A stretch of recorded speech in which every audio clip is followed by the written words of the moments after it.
जय श्री राम दोस्तों, आप सभी का स्वागत है अक्षय वशिष्ठ चैनल पर। इस चैनल पर मैं अक्षय वशिष्ठ आपको ऐसे पैरानॉर्मल इंसिडेंट और एक्टिविटीज के बारे में बताता हूं जो कि हमारे फॉलोअर और सब्सक्राइबर हमारे साथ शेयर करते हैं। इंस्टाग्राम आईडी, जीमेल आईडी और अब एक ऐसा फोन नंबर जो कि आप स्क्रीन पर देख सकते हैं। तो कभी आपके साथ कोई पैरानॉर्मल इंसिडेंट हुआ, आप उसे रिकॉर्ड करके भेज सकते हैं। मैं अक्षय वशिष्ठ उसे नरेट करूंगा अपनी आवाज में। आगे बढ़ने से पहले एक बार धन्यवाद जो आप हमारे इंस्टाग्राम, यूट्यूब को इतना प्यार दे रहे हैं। इसी तरीके से आपको फेसबुक को प्यार देना है तो डिस्क्रिप्शन में लिंक है, जाके डायरेक्टली उसे फॉलो कर लीजिए। ये जो रियल इंसिडेंट हम आपके सामने लेके आते हैं, ये आप में से ही कुछ लोग हैं जिन्होंने अपने ऐसे दर्दनाक हादसे हमसे शेयर किए हैं जब भी जिंदगी में बहुत ज्यादा परेशान रही हैं या अभी भी बहुत ज्यादा परेशान चल रहे हैं। जो लोग नहीं चाहते कि आगे आने वाली जनरेशन अपने ऊपर ऐसा कोई बोझ ले ले या ऐसी कोई गलती कर ले जिसे वो जिंदगी पर हटा ना पाए। आज का जो रियल इंसिडेंट है यह है वो यूपी से भेजा गया।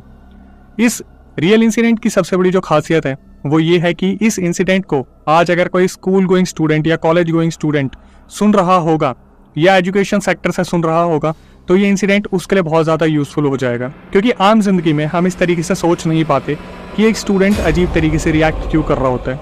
हम हमेशा यही सोचते हैं कि कुछ ना कुछ इसके पीछे लॉजिक होगा, लेकिन कभी आपने सोचा है कि स्टूडेंट के साथ अगर कुछ ऊपरी चीज़ कर दी गई हो जिसकी वजह से ये अब उस तरीके से परफॉर्म नहीं कर पा रहा जिस तरीके से पहले परफॉर्म किया करता था पढ़ाई में, तो शायद उस चीज़ के ऊपर सवाल उठ जाएगा। आज का जो रियल इंसिडेंट है ये हमें टीना ने भेजा है, जिनके साथ ये पूरा रियल इंसिडेंट 2023 में हुआ। टीना का जन्म यूपी में हुआ, टीना ने स्कूलिंग भी यूपी में की, बट टीना ने एक चीज़ हाईलाइट की कि अक्षय भाई, मैंने जस्ट अपनी 10th अभी क्लियर की है 2023 में, लेकिन 10th क्लियर होने के बाद, 10th क्लियर ये नहीं कहूँगी कि होने के बाद, लेकिन 10th क्लियर होने से पहले या बाद का जो टाइम था एजुकेशन में जहाँ पर हमारे एग्ज़ाम्स आने वाले थे, वहाँ पर हमारे ऊपर कुछ चीज़ें ऐसी हुई जिसका हमें समझ ही नहीं आया कि मतलब हम उसका क्या जवाब दें। टीना एक ब्राह्मण फैमिली से बिलोंग करती है जिनके घर पर पूजा पाठ की कोई कमी नहीं है, बहुत ज़्यादा पूजा पाठ होता है। टीना ने बताया कि मेरी 3 और दोस्त हैं, एक रिया, निधि और शिवानी। टीना ने बताया कि अब मैं इनके बैकग्राउंड में थोड़ा सा बता देती हूँ। रिया जो कि पढ़ने में सुपर स्ट्रॉन्ग है, मतलब इनके पूरे सर्कल में रिया से ज़्यादा कोई भी नहीं पढ़ता था। निधि जो कि पढ़ने में बहुत ज़्यादा इंटरेस्टेड है लेकिन फिर भी रिया के मुकाबले थोड़ा सा कम। उसके बाद आती है शिवानी। शिवानी के बारे में टीना ने बताया कि अक्षय भाई, ये वो लड़की है हमारे स्कूल की जिसे आप पढ़ने के लिए कितना ही कोस लो, कितना ही बोल लो, लेकिन ये पढ़ेगी तो अपने हिसाब से। और हर कहीं पे आपको एक ऐसा स्टूडेंट मिल ही जाता है जो अपने हिसाब से चलता है। तो टीना ने बताया कि हम 4 जो लड़कियां हैं 6ठी क्लास से एक साथ पढ़ती आई हैं। अब टीना ने बताया हम तीनों के घर तो परमानेंटली यूपी में ही थे और हमारी फैमिली का आपस में बोलना चलना बहुत था। और पेरेंट टीचर मीटिंग्स में तो अक्सर जो है परिवारों को बता ही दिया जाता है कि देखिए उस परिवार की वो लड़की है, उसकी परफॉर्मेंस इतनी अच्छी चल रही है, इसकी ऐसी चल रही है। तो टीना के परिवार वालों को रिया और निधि के परिवार वालों से बहुत पहले ही मिलवा दिया गया था। इनका फैमिली में एक दूसरे के आना जाना भी हुआ करता था। अब टीना ने अपने बारे में और रिया और निधि के बारे में तो बता दिया। अब शिवानी के बारे में उन्होंने बताया कि इनके तो वहाँ पर घर थे, लेकिन शिवानी जो थी उनके पेरेंट्स बहुत स्ट्रिक्ट थे और वो रेंट पर रहा करते थे यहाँ पर यूपी में। टीना ने बताया अक्षय भाई, जैसे जैसे हम धीरे धीरे आगे बढ़ रहे थे, 6th के बाद 7th 8th 9th 10th, तो हमें इतना तो समझ में आ गया था कौन पढ़ना चाहता है कौन पढ़ना नहीं चाहता। साफ साफ पता था कि रिया टॉप करने वाली थी। 10th के बोर्ड्स आ रहे थे, सब प्रिपरेशन में लगे हुए थे, सिर्फ एक लड़की को छोड़ के, वो थी शिवानी। शिवानी का इंटरेस्ट पढ़ाई में ना होके कैबिनेट एक्टिविटीज़ में बहुत ज़्यादा हुआ करता था कि क्लास बॉय कौन बनेगा, स्कूल हेड कौन बनेगा, कल्चरल एक्टिविटीज़ कौन देखेगा। और टीना का ये मानना है कि टीना ने हमेशा से उसे समझाया कि बहन इन चीज़ों में कुछ नहीं रखा, पढ़ाई पे ध्यान देगी तो आगे फ्यूचर बना पाएगी। लेकिन टीना ने बताया कि जब भी शिवानी के सामने बातें रखी जाती तो शिवानी इस तरीके से रिएक्ट करती कि ठीक है तुम लोग पढ़ती हो लेकिन मुझे इतना नीचा मत दिखाया करो, मैं और भी कुछ कर सकती हूँ स्पोर्ट्स में ऐसे वैसे। तो टीना ने बताया कि अक्षय भाई, मैं भी एक टाइम तक ही कुछ बोलती थी, उसके बाद मैंने उसे बोलना बंद कर दिया। लेकिन जब 10th के बोर्ड आते थे तो बड़ा अजीब लगता था कि हम तीनों लड़कियां पढ़ रही हैं और वो नहीं पढ़ रही, वो स्पोर्ट्स एक्टिविटी में बहुत ज़्यादा इन्वॉल्व हो रखी हैं। और टीना ने बताया कि मेरे इसमें कोई पर्सनल रीज़न तो था नहीं, बस मैं उसकी फैमिली को देखती थी और थोड़ा सोचती थी कि इसकी फैमिली को जब पता चलेगा कि वो वैसे ही रेंट पे रह रहे हैं और शिवानी पढ़ाई में ध्यान नहीं लगा रही है तो उसके पापा उसे बहुत मारने वाले हैं। खैर, इन चीज़ों को छोड़ के टीना ने बताया कि इनके कुछ बड़े बड़े अरमान थे। जैसे रिया और निधि ने पहले से सोच रखा था कि वो लोग नीट की प्रिपरेशन करेंगे और टीना ने बताया कि मैं कंप्यूटर लैंग्वेजेस की प्रिपरेशन करने वाली थी। लेकिन जब भी शिवानी से पूछा जाता था कि शिवानी तुम क्या करना चाहती हो, तो शिवानी के पास कोई जवाब नहीं होता था। शिवानी सिर्फ यही बोलती थी कि पहले 10th निकल जाए फिर देखते हैं। धीरे धीरे जैसे जैसे बोर्ड्स एग्जाम करीब आ रहे थे इनकी टेंशनें बढ़ने लग रही थी। लड़कियों ने दिन रात एक कर दिया। टीना ने बताया कि ये सुबह शाम पढ़ा करते थे, रात दिन एक किया करते थे और इन्होंने 10th के एग्जाम अपने दे दिए। कुछ टाइम बाद जैसे ही 10th एग्जाम्स के रिजल्ट्स आते हैं, रिजल्ट डिक्लेयर हुए तो पता चला कि स्कूल में रिया ने टॉप किया था। सेकंड नंबर पे निधि आई थी, थर्ड नंबर पे एक लड़का आया था और फोर्थ नंबर पे जो है टीना आई थी। बल्कि टीना ने बताया कि अक्षय भाई मैंने फोर्थ स्कोर किया था, फिर भी मेरे घर वालों ने मुझे कुछ नहीं कहा। वो मुझे रिया और निधि के घर पे लेके गए। इन लोगों ने गेट टुगेदर किया, वहाँ पर अच्छा खासा सेलिब्रेशन करा और सब आगे की प्रिपरेशन के लिए अपनी पैकिंग स्टार्ट करते हैं जैसे जैसे इन लोगों ने हायर एजुकेशन के लिए सोचा था। 1 महीने बाद दोनों लड़कियों को निकलना था। मतलब जैसे रिया ने सोच रखा था, निधि ने सोचा हुआ था, तो रिया को जाना था हल्द्वानी और निधि को जाना था देहरादून। जबकि टीना जो थी वो अभी तक प्लान कर रही थी कि वो कंप्यूटर एजुकेशन कहाँ से करने वाली हैं और कैसे कैसे करने वाली हैं। टीना ने बताया कि हम तीनों लड़कियां तो अक्षय भाई टच में थी, लेकिन शिवानी अचानक से गायब हो गई थी। टीना ने बताया कि 3-4 दिन बाद शिवानी का हमारे पास कॉल आता है। हम सारे कॉन्फ्रेंस पे थे, हम सब खुश थे, लेकिन शिवानी रो रही थी। बार बार ये बोल रही थी कि मेरे 81% आए हैं और पापा ने मुझे बहुत मारा, बहुत ज़्यादा मारा। तो टीना ने जब इस चीज़ को सुना कि शिवानी के पापा ने उसे मारा है, तो टीना ने शिवानी को समझाया। लड़कियां कॉन्फ्रेंस पे थी, उन्होंने भी समझाया कि अभी लाइफ पड़ी है पूरी, आगे हायर एजुकेशन पड़ी है, इतना सब कुछ पड़ा है, तो तू इतना ज़्यादा बुरा मत मान। अभी जो तेरे से चूक हो गई तू आगे फुलफिल कर सकती है। लेकिन शिवानी ने इन्हीं को कॉल पर सुनाना शुरू कर दिया कि तुम लोगों ने अगर इतना अच्छा परफॉर्म नहीं किया होता तो हमने आसपास स्कोर किया होता, मेरे घर वाले मुझे कुछ भी ना कहते। अब ये सब बोलने के बाद उस रात ये कॉल कट गई। लेकिन टीना ने बताया कि अक्षय भाई वो जो नेगेटिविटी मैंने शिवानी में फील की थी ना, मैंने ना तो आज से पहले की थी और मुझे नहीं लग रहा था कि मैं आज के बाद उससे कभी इस बारे में बात करने वाली हूँ या उससे मिलने भी वाली हूँ। टीना ने बताया कि सबके घरों में पैकिंग चल रही थी। जैसे कि बताया गया कि रिया को हल्द्वानी जाना था, निधि को देहरादून जाना था। निकलने से जस्ट कुछ टाइम पहले ही शिवानी के घर पे बहुत बड़ी लड़ाई हुई। क्यों? क्योंकि स्कूल के जो बाहर बोर्ड्स होते हैं वहाँ पर फोटोज लगाई जाती हैं उन बच्चों की जिन्होंने टॉप किया होता है, और वहाँ पर रिया और निधि की फोटो लगी थी। 4th नंबर पे जो फोटो थी वो टीना की थी। और ये चीज़ देखने के बाद शिवानी के पापा बौखला गए और शिवानी को बहुत बुरी तरीके से पीटा। इन सब चीज़ों को बीते 1 महीना ही हुआ था। टीना ने बताया कि उन दोनों लड़कियों के निकलने से जस्ट 4 दिन पहले शिवानी हमारे पास आती है। सबसे पहले वो टीना के पास गई और उसके हाथ में 3 मिठाइयाँ थी, सफ़ेद कलर की और एक मिठाई काले रंग की। शिवानी सीधा आके टीना के पास बोलती है कि बहन मैं पूजा का प्रसाद लेके आई हूँ, तू खा ले। टीना ने साफ बताया कि अक्षय भाई मैं एक ब्राह्मण फैमिली से बिलोंग करती हूँ और मेरे घर वाले मुझे हमेशा समझा के रखते हैं कि कोई सफ़ेद कुछ खाने को दे तो मत खाना। और जिस तरीके से नेगेटिव फीलिंग मुझे शिवानी में से आ रही थी, मैं ये प्रसाद नहीं खाने वाली थी। मैंने बहुत प्यार से उसे बोल दिया कि हाँ मैं खा लूँगी, आ बैठ, उसे बैठाया। लेकिन एक चीज़ ऑब्जर्व करने वाली थी जो टीना ने बताया कि शिवानी ने उनके घर का पानी तक नहीं पिया। जब टीना ने ये चीज़ ऑब्जर्व की कि इसने मेरे घर का पानी नहीं पिया तो मैं मिठाई कैसे खा लूँ, ये तो दोस्त होने पर भी मेरे घर का पानी नहीं पी रही। मिठाई को वहाँ रख दिया गया और शिवानी वहाँ से रवाना हो गई। अब टीना से ये गलती हो गई, टीना को नहीं पता था कि इसके बाद वो निधि के घर जाने वाली है। टीना के बिल्कुल भी दिमाग में नहीं था। टीना ने इस चीज़ को रिकॉर्डिंग में हाईलाइट किया कि मुझे पता होता तो शायद मैं अगला कॉल सीधा उसी के घर पे करती, क्योंकि टीना ने कहा कि ऐसा हो सकता है अक्षय भाई कि शिवानी जिस मकसद से निकली थी वो चाहती नहीं थी कि किसी को इस बारे में भनक भी लगे कि वो आगे क्या करना चाहती थी। टीना ने बताया कि इसके बाद क्या हुआ, वो मेरे घर से निकली और सीधा निधि के घर गई। निधि किसी काम से बाहर गई थी कुछ शॉपिंग के लिए, तो उसकी मम्मी वहाँ पे थी। तो शिवानी ने सीधा बोला कि हमारे घर पे पूजा हुई है तो आंटी निधि को आप खिला देना। और निधि की मम्मी बहुत सरल एक औरत थी, उन्होंने क्या करा, वो मिठाई खुद खा ली। सीधा वहाँ से निकली शिवानी और फिर सीधा रिया के घर गई। टीना ने बताया अक्षय भाई रिया बहुत शरीफ लड़की थी। शिवानी सीधा उसके पास गई और सीधा बोली बहन मैं अपने घर से प्रसाद लेके आई हूँ। रिया ने ना आओ देखा ना ताओ देखा, सीधा अपने मुँह में वो प्रसाद रख लिया। शिवानी वहाँ से खुश होकर निकल गई। 4 दिन बाद ये लोग अपनी मंजिल की ओर निकल गए। रिया जो थी वो हल्द्वानी चली गई और जो निधि थी वो देहरादून चली गई। अब टीना ने बताया कि अक्षय भाई हम तीनों लड़कियां कॉल पे कनेक्टेड तो रहते थे, लेकिन पहले जैसी बातचीत नहीं होती थी, क्योंकि मैं भी कंप्यूटर लैंग्वेजेस की कुछ ना कुछ प्रिपरेशन कर रही थी और मेरी जो फ्रेंड्स थी एक हल्द्वानी में थी, वो नीट की प्रिपरेशन कर रही थी, दूसरी जो है देहरादून में नीट की प्रिपरेशन कर रही थी।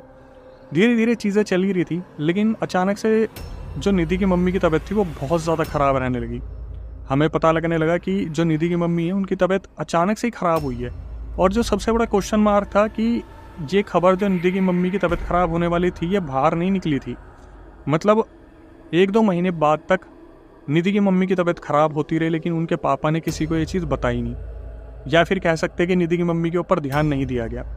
इसी तरीके से जब टीना रिया से बात किया करती थी तो रिया बताया करती थी कि मेरे चेस्ट में बहुत ज़्यादा पेन रहता है, मुझे समझ नहीं आ रहा रीज़न क्या है, बट इसकी वजह से मैं पढ़ाई नहीं कर पा रही हूँ। ये वक्त चलते चलते जुलाई, अगस्त, सितंबर, अक्टूबर, नवंबर आ गया। निधि की मम्मी के ऊपर जो चीज़ें थी वो बहुत ज़्यादा आक्रामक हो गई थी। मतलब ये कह सकते कि रिया की उम्र कम थी तो वो फिर भी इन चीज़ों से जूझ पा रही थी, जो भी चीज़ें हो रही थी। लेकिन निधि की मम्मी जो थी वो दिन पे दिन इतनी कमज़ोर हो रही थी कि नवंबर तक उन्होंने बिल्कुल बेड छू लिया था।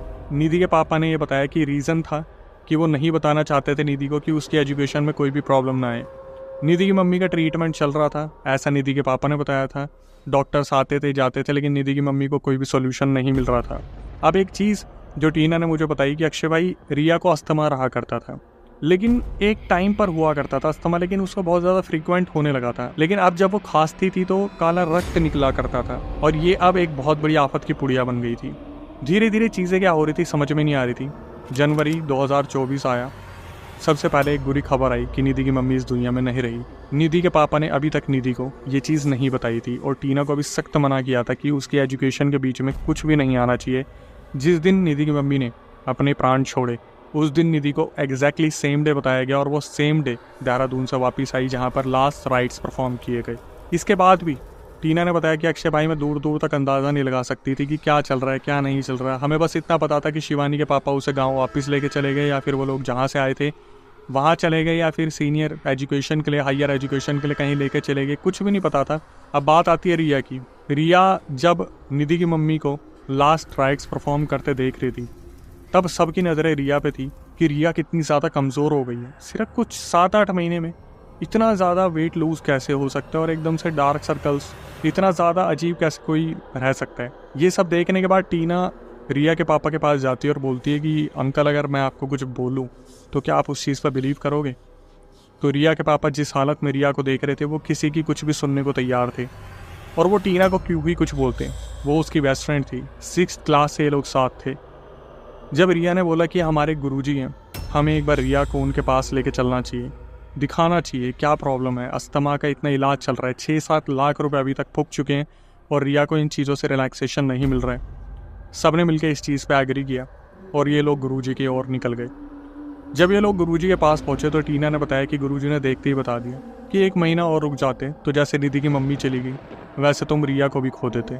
टीना ने बताया कि अक्षय भाई, हमने इस बारे में गुरुजी को कुछ भी नहीं बताया था। वहाँ पर रिया बैठी, और बहुत सुकून से रिया बैठी हुई थी, वो सब कुछ सुन रही थी। गुरुजी उठे और रिया के बगल में उन्होंने एक बस गोल धारा बना दिया और सबको बोल दिया दूर होकर बैठ जाओ। ऐसा लग रहा था जैसे गुरुजी को पता था कि आज हम वहाँ पर आने हैं और वहाँ पर कुछ बहुत बड़ा होने वाला है। टीना ने बताया कि अक्षय भाई, मैंने वीडियोस तो बहुत देखी, लेकिन अपनी आंखों से जो मैंने पहली बार देखा, मेरे पैर वहीं पर झंझना गए। गुरुजी ने जैसे ही वो सर्कल बांधा और वहाँ पर जब मंत्र पढ़ने स्टार्ट किए, वहाँ पर क्रिया करनी स्टार्ट की, तो रिया के अंदर साक्षात जिन आ गया। जैसे ही वो जिन आया, रिया वहाँ पर तड़पना स्टार्ट हुई। सारे घर वाले वहाँ खड़े होकर देख रहे थे। टीना ने बताया, मेरी उम्र क्या ही होगी अक्षय भाई, मैंने जस्ट अपनी 10th क्लियर की थी। मैं वहाँ पर देख रही थी मेरी बेस्ट फ्रेंड, जिससे मैं रोज़ फ़ोन पर बात कर रही हूँ, जो रोज़ मुझे बता रही है कि मुझे बुरे सपने आ रहे हैं, स्लीप पैरालिसिस आ रहे हैं, चेस्ट के नीचे पेन रहता है। उस लड़की के साथ कोई पैरानॉर्मल चीज़ें चल रही थी। ये तो तुक्के वाली चीज़ थी कि टीना ने रिया के पापा को बोल दिया और वो लोग चले गए। वहाँ पर 2.5 घंटे तक ऐसे ही तरीके से एक्सॉर्सिज्म चलता रहा, जहाँ पर रिया के अंदर से बार बार आवाज़ें आ रही थी, मुझे शिवानी ने भेजा है, शिवानी ने भेजा है, मुझे जाने दो, मुझे जाने दो। वहाँ पर जो गुरुजी थे इतने पागल नहीं थे। गुरुजी ने बोला, नहीं, वो मिठाई के बस की तो इतना कुछ था नहीं, तू भेजा हुआ तो किसी और का है। अब टीना ने बताया, अक्षय भाई, जैसे आप शॉक होने वाले हो, जैसे मैं शॉक हुई थी, अब ऑडियंस भी शॉक होने वाली है। शिवानी ने जो मिठाई खिलाई थी, उसका असर तो शायद 1-1.5 साल बाद होता, शायद बहुत भयंकर होता, लेकिन इतनी जल्दी जो चीज़ों का असर हो रहा था, निधि की मम्मी के ऊपर जो हुआ, रिया के ऊपर जो हुआ, इसके पीछे की जो स्टोरी गुरुजी ने बताई, हम सब वहाँ बैठे बैठे रह गए। गुरुजी ने बताया, रिया का जब एक्सॉर्सिज्म हुआ, जो जिन उतारा, तो सबसे पहले बताया कि रिया को जहाँ हल्द्वानी भेजा गया है बुआ जी के यहाँ पे, बुआ जी के जो बच्चे हैं वो 1 नंबर के बेवड़े हैं। बुआ जी बहुत अच्छा कमाती है, फूफा तो अब यहाँ रहे ही नहीं इस दुनिया में, लेकिन फिर भी वो रिया से बहुत ज़्यादा जलती है, क्योंकि रिया के जो भाई हैं वो ऑलरेडी एक डॉक्टर है, और रिया भी आगे डॉक्टर बनना चाहती थी। रिया की फैमिली में सब बहुत अच्छा कर रहे हैं, और उनकी बुआ से बर्दाश्त नहीं हुआ। तो जिस दिन से रिया हल्द्वानी गई थी, उसी दिन से खाने में उन्हें रोज़ कुछ ना कुछ उनकी सगी बुआ दे रही थी, और उनके पापा ने ये सोच के भेजा था बुआ के पास कि बुआ की नज़रों में रहेगी, मतलब मेरी बहन की नज़रों में रहेगी, तो वहाँ क्या करेगी, कहाँ रहेगी, खाएगी, उठेगी, बैठेगी, जिस चीज़ की दिक्कत होगी तो बुआ देख लेगी, मतलब मेरी बहन देख लेगी। ये जब चीज़ गुरुजी ने बताई, वहाँ सब हक्के बक्के रह गए। अब आता है कि अगर मिठाई का इतना बड़ा प्रभाव नहीं पड़ा तो निधि की मम्मी कैसे गई। इसको सुनने के बाद तो मेरा खुद दीन दुनिया पर से भरोसा उठ गया। गुरुजी ने बताया निधि के जो पापा हैं, उनका निधि की मम्मी की मृत्यु में पूरा पूरा हाथ है। उनके जो पापा हैं किसी औरत से, जो कि अभी भी शादीशुदा है, एक्स्ट्रा मैरिटल अफेयर चल रहा था, और उस औरत ने निधि के पापा को वशीकरण कर लिया और निधि के पापा को पूरी तरीके से समझाना शुरू करा, बुझाना शुरू करा। धीरे धीरे करके निधि की मम्मी को इतना कमज़ोर कर दिया गया कि उनकी जान चली गई। अब बात आती है कि शिवानी का है, तो शिवानी आज भी किस कोने में बैठ के अपने आप को कोस रही है कि काश वो पढ़ती तो उस लेवल पे कुछ कर पाती, और आज भी शायद उसे कहीं थोड़ा सा भी अगर उसमें इज्जत हो तो शायद उसे इस वीडियो को देख के भी पता चले ऐसी लड़कियों को कि अगर तुम कुछ नहीं कर सकती तो आगे बढ़ने वाली अपनी दोस्तों को आगे बढ़ने दो, क्योंकि वो अपनी मेहनत का खा रही है, तुम्हारी किस्मत का नहीं। इस पूरे रियल इंसिडेंट में जो सबसे बड़ा एक जो एक्टिव मूवमेंट मुझे लगा वो था टीना का, कि जो प्रसाद दिया गया वो खाया ही नहीं। और फिर एक ट्रेजिडी जो निधि की मम्मी के साथ हुई, जो रिया के साथ हुई, कि रिया में बुआ का हाथ निकल गया, मम्मी में निधि के पापा का हाथ निकल गया। टीना ने बताया अक्षय भाई बेशर्मी क्या होती है, कि निधि ने अपना घर छोड़ दिया, वो अपने भाई के साथ रहने लगी। जो उनका भाई है वो एक बिजनेसमैन है, वो पहले ही शिफ्ट हो गया था बाहर बनारस में, वो उनके साथ रहती है। और निधि ने अपना घर छोड़ दिया क्योंकि अभी कुछ टाइम पहले ही निधि के पापा ने उसी औरत से शादी कर ली है जिसके कहने पर ये सब कुछ हुआ था। टीना ने आगे बढ़कर हमें ये दास्तां बताई, पूरा रियल इंसिडेंट बताया। हमने उनसे कॉल पे बात की, एक एक चीज़ कंफर्म की, और आखिरी में जो चीज़ें पता चली वो बद से बदतर थी। यहाँ पर बस इतना पता चलता है कि आप स्कूल गोइंग स्टूडेंट हो, कॉलेज गोइंग स्टूडेंट हो, या फिर आप कलीग हो, आपको बहुत ध्यान से रहने की ज़रूरत है, क्योंकि आज के टाइम पर कौन आपको कब पान के अंदर चूना लगा के चूना लगा जाएगा पता नहीं चल पाएगा। मिठाई के अंदर कब मीठा डाल के आपको स्वाहा कर देगा पता नहीं चलेगा। तो आखिरी में आके मैं सिर्फ इतना ही बोलूँगा कि आपको अपना ध्यान रखना आना चाहिए। आपके माँ बाप से बढ़ के आपके कोई नहीं हो सकते। बुआ भाभी तेल लेने गए सारे, बस इतना ही बोलूँगा कि जितना ज़्यादा हो सके अपने माँ बाप से करीब रखिए। आज की जनरेशन से सिर्फ इतना बोलूँगा कि अपने माँ बाप से कुछ मत छुपाइए, वही हैं आखिरी दम तक जो आपका साथ देने वाले हैं। और इन सारी चीज़ों के बाद मेरी आपसे फाइनली क्या रिक्वेस्ट होती है कि अगर आपको ये रियल इंसिडेंट अच्छा लगा है, जहाँ पर एक सब्सक्राइबर ने अपनी सारे दोस्तों का जो दर्द है आपके सामने रखा, अगर आपको कुछ सबक इससे मिला तो बस मेरी आपसे इतनी रिक्वेस्ट होती है, जो नए व्यूअर्स हमारे चैनल पे आए, चैनल को सब्सक्राइब कर ले, बेल नोटिफिकेशन ऑन कर ले, ताकि ऐसे पैरानॉर्मल रियल सब्सक्राइबर इंसिडेंट आपके सामने आते रहें। इसी तरीके से हम आपको बताते रहें, क्योंकि ये जो सब्सक्राइबर्स काउंट बढ़ते हैं और जो बेल नोटिफिकेशन बढ़ती है, ये ही हमारे लिए मोटिवेशन होता है।